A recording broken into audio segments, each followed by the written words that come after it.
Welcome everyone to the latest in a series of development and support webinars delivered by the NIHR Academy.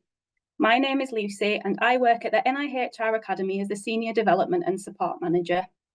This webinar, Strategic Awareness, is delivered in conjunction between the NIHR Academy and Capfinity, our leadership programme partners, and will be facilitated by Harry Demetrius. Harry is a qualified business psychologist and leadership development consultant with over 20 years' experience in developing individuals in the workplace. Harry's passion lies in applying psychological principles to executive coaching, leadership assessment, and leadership development. Harry, I'll now hand over to you. Thank you so much, Lucy, for that introduction. Hello, everyone. My name's Harry Demetrius. As Lucy said, I'm a leadership development facilitator and executive coach for an organisation called Capfinity that works closely with NIHR.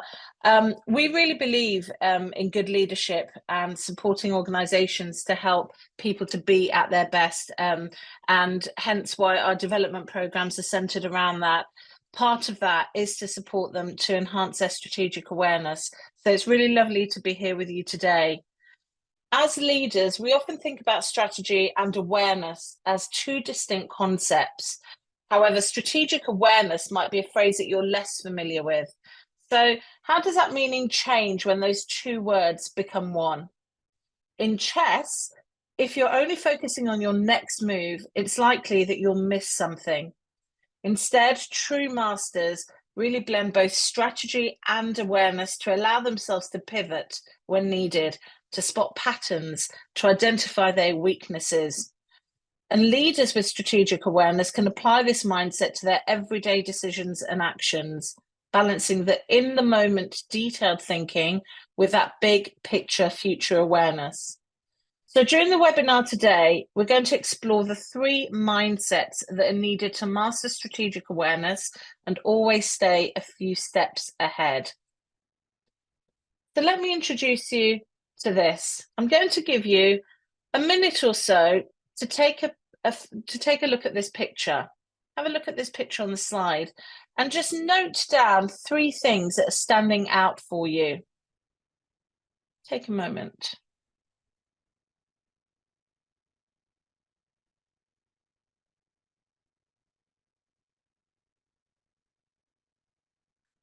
Let's have a look. Look at these lists on the screen. You've got list 1 and list 2. Which list best mirrors the type of things that you made a note of? As you can imagine, there are no right or wrong answers, but list 1 indicates that tendency towards big picture thinking, looking at those broader themes, whereas the second list leans towards more detail-oriented thinking. Think about those specifics, 12 people walking, the buildings, okay? Now, both thinking styles are essential for leadership success. However, we often lean in to one side and we limit our overall impact. It's natural for us to default to a certain style of thinking, and that's largely due to our natural disposition. As leaders, there can be implications, however, for sticking to what we know. So if you think about big picture thinkers, big picture leaders prefer defining the what and the why, and we might overthink or logistics. We might bounce ideas around the practical short-term considerations, but detail-oriented leaders are much going to prefer the how and the when, and they can get marked by the present and focus less on the big picture. They might not be asking enough, what else is possible? So as leaders, our decision-making is often driven by various elements, pulling us in one direction or the other of this apparent dichotomy. But if we can balance these thinking styles, we can optimize our impact. Our decisions will be well-rounded, it will foster innovation as well as detail. Herein lies the purpose of strategic awareness.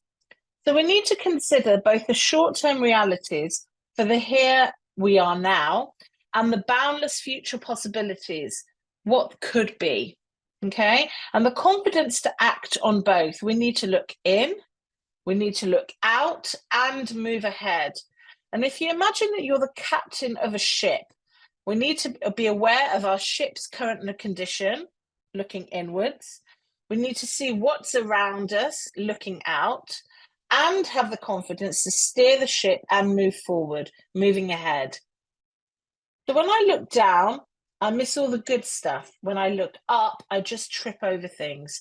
Fantastic quote by Annie DeFranco, which bring this to light. So these are the foundations, really, of strategic awareness. And I want to go through these in a little bit more detail. So let's take looking in. This is around recognizing the organization's current and future vulnerabilities. Looking in is very much around looking internally into the organization and thinking about the unknowns. What are the blind spots, both the short and the long term? A ship's hull is used to signify this foundation as it represents the internal structure of the ship that we're captaining. It protects us from underwater challenges and ensures the ship's stability. Looking out, however, is around looking at the organization and being curious about what we don't know. This is going to help us to recognize all the patterns, seek out the new, spot those broader opportunities. A ship's periscope, for example, is used to signify this foundation. It represents scanning the horizon, spotting opportunities, navigating the sea of external influences. And then moving ahead on the right-hand side, having the courage to act with strategic awareness. That is toggling between looking in and looking out. In other words, balancing the in the moment and the future focused thinking. And this is going to help us to seize those emerging opportunities and navigate those challenges with the agility required. So a ship's wheel, for example, is used to signify that foundation because it represents how the captain can make progress and how the ship can move towards those future opportunities. So we're now going to move and look at these three foundations in more detail. Let's start with looking in. As leaders, we often find ourselves thinking ahead about the next 6 months, 1 year, 5 years. We focus on possibilities and direct our energy forward. Now, while this is important, it's not enough when it's used in isolation. To enable us to generate our forward thinking, our innovative ideas, and turn them into reality, we really need to delve into what might hinder those future planning and critically assess that long-term vision. But let's explore this model. This is called the unknown knowns framework. So to turn our long-term visions into reality, we need to scrutinize our vulnerabilities. By understanding the challenges we're currently aware of and the ones that we don't know and the ones that we cannot know, we can stay prepared and one step ahead of future obstacles. Imagine you're going on a road trip through the Australian outback. You're looking to prepare as well as you possibly can. So let's break this down into those 4 categories. So let's start with known knowns. For example, these are facts that are managed as part of project scope.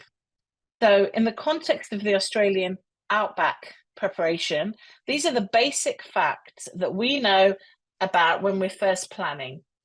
The mileage, our route plan. Let's build on to our known unknowns, the classic risks that we can predict the probability and impact of. This is, for example, I might run out of petrol. I might run out of water.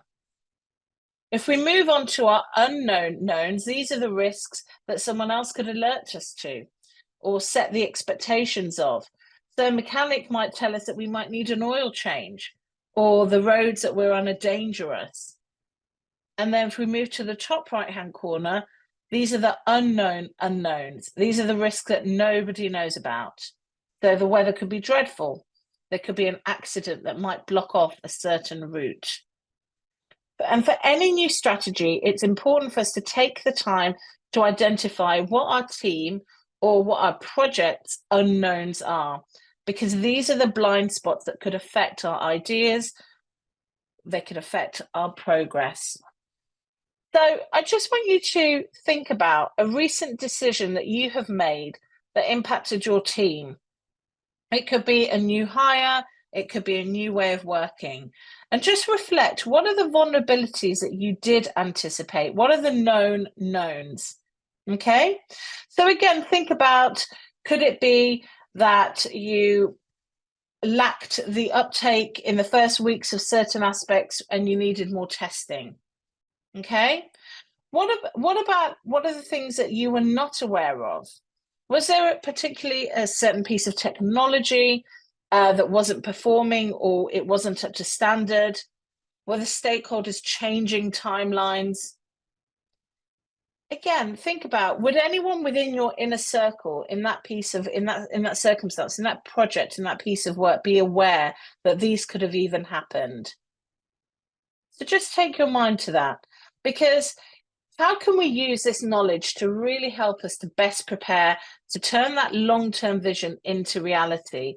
And it's about identifying and regularly updating our understanding of what these risks are to make sure that we are not blindsided. So let's have a look at some of the risks that are associated with this. If you look at the bottom left-hand corner again, our known knowns. Don't be complacent. Okay, these are the facts that are managed as part of project scope. Don't be complacent, incorporate these into the plan. Don't make any assumptions. If you move to the right-hand side, our known unknowns, once we've identified what these classic risks are, constantly check and make sure that they haven't updated. They aren't what they seemed at the beginning. If you move to the top left-hand corner, our unknown knowns, make sure that we seek enough opinion about our project's vulnerabilities. If we anticipate that there might be an area where there are some vulnerabilities, for example, the specifics of the car in the Outback scenario, that we don't have the detail on, that we may need to speak to a particular specialist who could help to identify those issues. So how do we start to seek those opinions of others about those project vulnerabilities? And then if you move to the top right-hand corner, our unknown unknowns, complete that pre-mortem to assess what is the worst case scenario. And we're going to move on to this in a moment. So let's explore that pre-mortem. A pre-mortem is a really proactive way to assess and consider organizational vulnerabilities within a team. That's when, before starting a project, we take some time with our team, we forecast all of the possible things that could go wrong, whether they're big or small. Then we can identify the potential issues or obstacles and brainstorm how to address each one if and when it comes to light. So to do this, collect the group, make it clear that all the voices will be treated with equity. Then we gather the team's inputs on post-its. Ask them to contribute the 3 main factors that could contribute to the project failing. To help with this, we could start with using some example questions on the slide, and we can use our own too. So the first one, what do we already know that what do we already have that this project needs? So you want to direct the energy of the team. Make sure that we're giving them enough time to answer each question and be honest. Then, to prioritize, take some time to find those commonalities within the contributions and collate them into those different groups. Some more questions. What will keep our project on time? What could we reapply from past projects? What are we or other teams worried about? So gather all of this insight and identify what are the themes. And then you could ask your group to cast votes on the most significant threats or themes that have been identified. And with these vulnerabilities in mind, we can assess those vulnerabilities of our project and make sure that we're in front of any potential issue. But to be strategically aware, we also need to be looking out towards any new opportunities on the horizon. Now, as I said, while looking in is absolutely crucial for us as leaders to ensure success and longevity, we also need to be curious and open-minded. And that approach means that we're looking out. While some of us might spend our time closely examining that long-term vision, it's also easy to find ourselves stuck in a cycle of routine. We tend to concentrate on the familiar, the solutions and decisions that have worked really well in the past. We jump to the assumption and they continue to work in this way. However, that's not always the case. Without this big picture thinking, organizations risk closing themselves off to opportunities and developments with that existing strategy has not been considered. It's easy to work on autopilot, something that we all do, and doing what worked well in the past, but this closed mindset approach will only get us so far. So we need to leverage that curious, big picture mindset, which means letting go of what we think is right or what we think we know and seeking out new or less obvious routes. So what we need to do is keep up with those latest trends without prejudging them. Again, thinking about some of those big picture that could be influenced by those filter bubbles. So let's explore these filter bubbles. If we go onto Google and type in Apple or BlackBerry, do we think a technology company would show up, or would it just be fruit? Okay, most of the time it would be the former. So let me introduce this concept of filter bubbles to you. Our opinions and behaviors are shaped by the things we search for the people around us, the systems that we interact with. This often can limit our perspective on certain issues or opportunities. So again, think about how much we are limited by our filter bubble, okay? Again, think about some of those biases that might play out. And there are two ways that we can overcome our filter bubbles and make sure that we're looking out with the clearest vision. And the first is by evaluating our inputs, and the second is to monitor our inputs. So evaluate our inputs and monitor our inputs. And we can do both across a framework called PESTLE. So let me introduce to you PESTLE. Now, by studying key external factors that can impact our organization, we open ourselves up to the realm of opportunity. And the PESTLE analysis can serve as our compass for navigating those external factors that impact our organization and work environment. This is a way of categorizing external factors so that we can identify and monitor them. So let's work through these 6 factors. Again, think as I go through these, just reflect, which one do you feel is a factor that really affects NIHR the most? So let's start with the political. Political factors encompass and the influence of government policies, stability, the political ideologies on organization operations. So any industry regulations would fall into this. Any government policy, the political stability, tax, for example. Our economic factors examine the economic environment and how these conditions might affect our organization's performance. So the cost of living, inflation, economic growth or decline.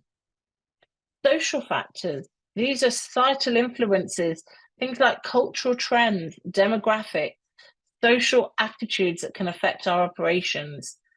So things like career attitudes, population demographics. Technological factors explore the impact of innovations, new advancements, technological trends on our industry, things like automation, disruptive technologies. Think about legal factors, which are laws, regulations, compliance issues that affect our operations. What are the health and safety regulations, ethics laws, for example? And environmental factors, which consider the impact of ecological and environmental trends on our organization. Things like environmental restrictions, sustainable resources.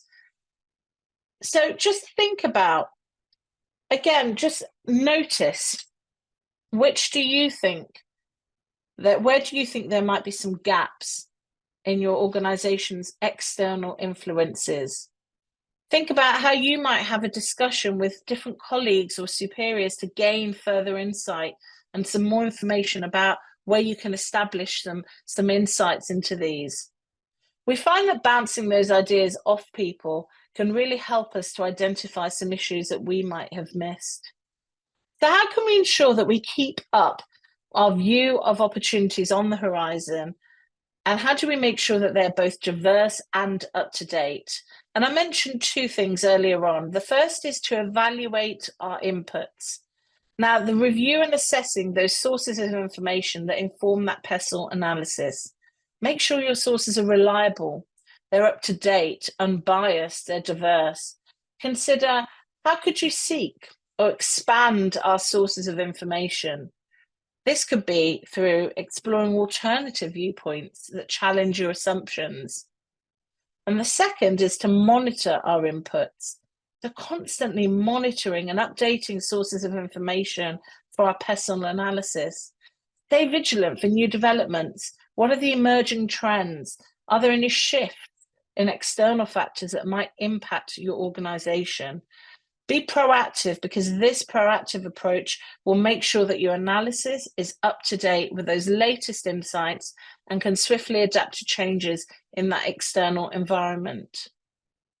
Again, the Strategic Awareness e-learning course will offer a downloadable PESTLE workbook that you can fill out and use to monitor those factors. Let me share the story of Bobby Fischer with you. When he was younger, Bobby would break convention by walking around the room while waiting for his opponent to make their move. This was viewed as uncouth. However, what Bobby was actually doing was observing the other games and looking for inspiration on moves or strategies.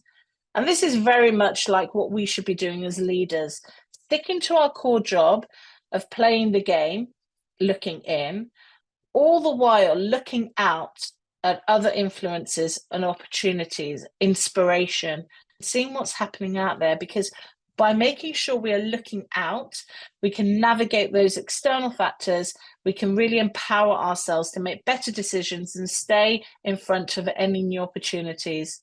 As a strategically aware leader, we need to be able to act upon these insights. Let's move to moving ahead, the final piece of the puzzle. This is about having the courage to act with strategic awareness, toggling between in the moment, tactical thinking, and future-focused big picture thinking. Moving ahead is about having the courage to bring to life the learnings from looking in and looking out. The key here is to have the confidence to make and act upon our decisions, even if these feel risky or daunting. It's about knowing the right decisions to make and setting our teams up to be agile and confident in taking risks and failing.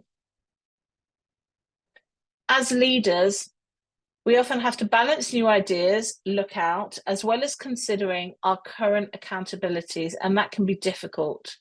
Often we've got so many possibilities placed in front of us that it means it makes our decision far harder.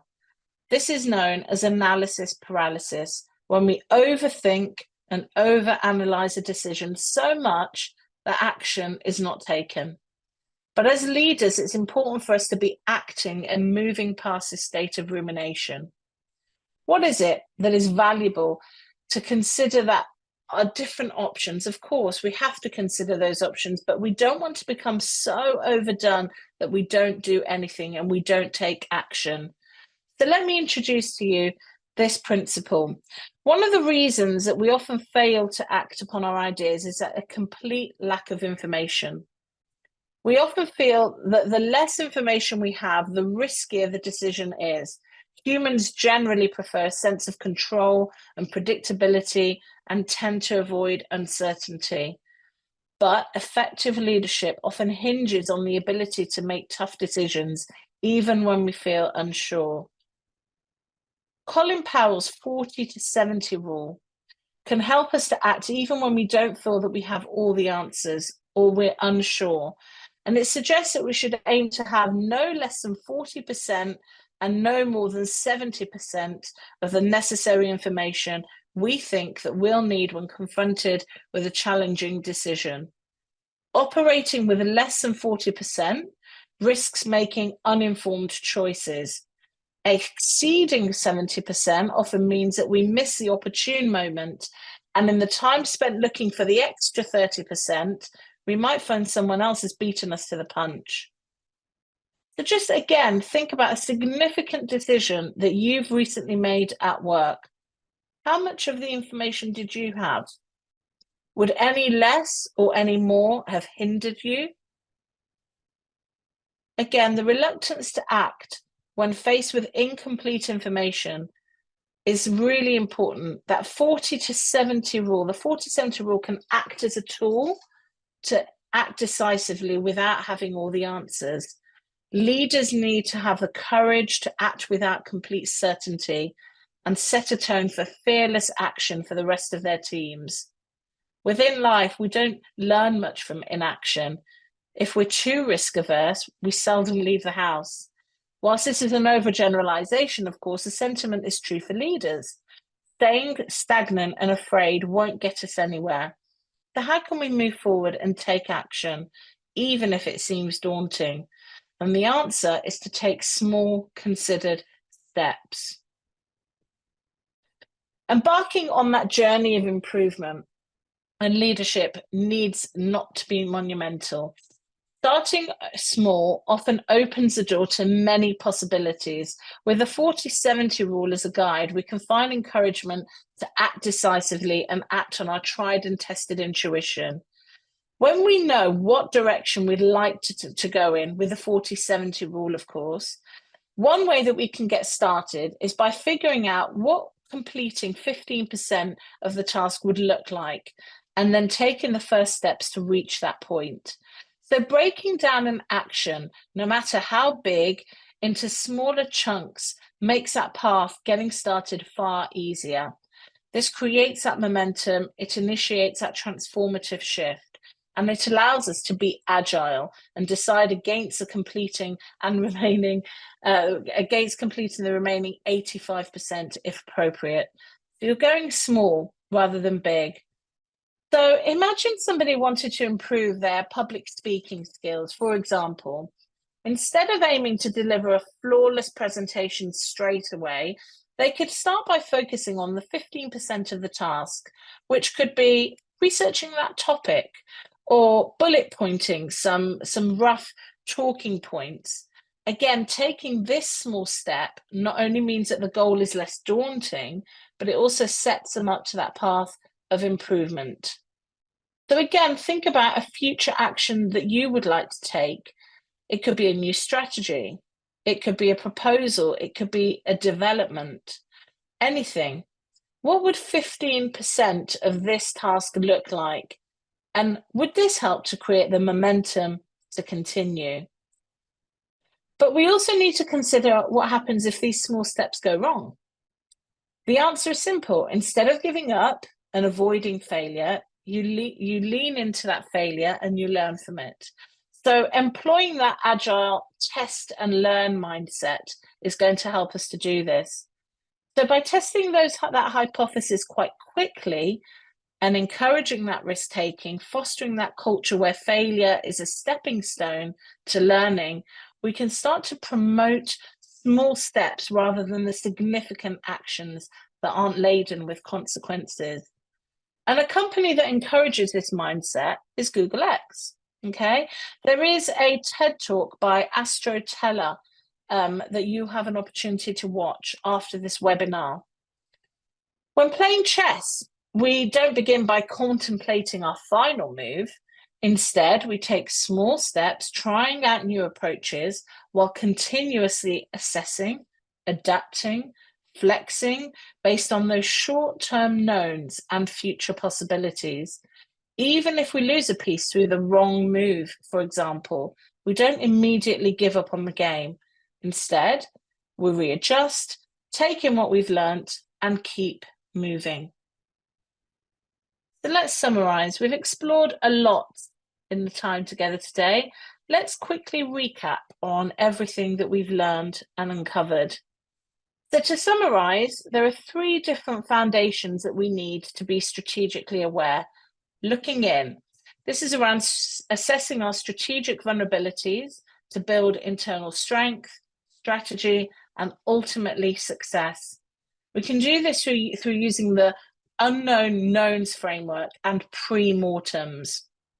Looking out, assessing our environment with curiosity to recognize patterns, seek out the new, and spot big opportunities. We can do this by using the PESTLE analysis to evaluate and monitor our inputs. And moving ahead, assessing what the right level of risk is and pushing ourselves to take action, even if we fail. We can do this by considering the 40 to 70% rule, as well as the test and learn approach. For those whose curiosity has been piqued and like to find out more, there is a range of fascinating further resources that you could delve into, whether your preference is to read or listen or watch. So if you complete the evaluation at the end of this session, you'll be sent a copy of these slides, including these further resources. Over to you, Lucy. Well, thanks, Harry, for delivering such an interesting session. We'll now open up the Q&A. So there's still time for attendees to send in your questions by clicking on the Q&A button. You can send the questions to us anonymously and upvote on the existing ones that you want answering first by clicking on the thumbs up icon as well. So we'll go to the questions now. So the first most upvoted question that we have is, how can I ensure I'm applying the principles of strategic awareness in my day-to-day decision making? This is a good question. I mean, my view here is that strategic awareness is very much about balancing that looking in and out to help you to move ahead, as we've said, in the most effective way. So one of the things that I would suggest is blocking out a weekly slot in your calendar, maybe perhaps on a Friday afternoon, just to assess how your thinking style has looked throughout the week. If you feel that when looking at that, you've been bogged down in that detail-oriented thinking, then perhaps take some time to do some of that big picture thinking and vice versa. Perfect. Thank you, Harry. So we'll go to the next question. So it was, how can I make sure I get the most from my network to help me stay up to date on external factors? A good question again that I hear a lot of about networking, because getting the most out of your network isn't as demanding as it's often made out to seem. Once you know what you want to achieve, whether it's, I want to stay up to date with industry trends, or I want to get new insights into a particular field, then you'll find that there's certain contacts that will be able to support you in different ways. So it's just about really setting yourself up for success. So asking the right questions at the right time, reach out, be curious about people's perspectives. As a general rule of thumb, follow-up questions tend to win most favor when you're asking them, because it shows that you're really listening. It shows that you care, you want to know more, that you're exploring. But remember, it's a two-way street with networking. Reciprocity can really help to strengthen that relationship, makes people more willing to help you in return. So I would say, don't be afraid to speak to people who are more senior than you.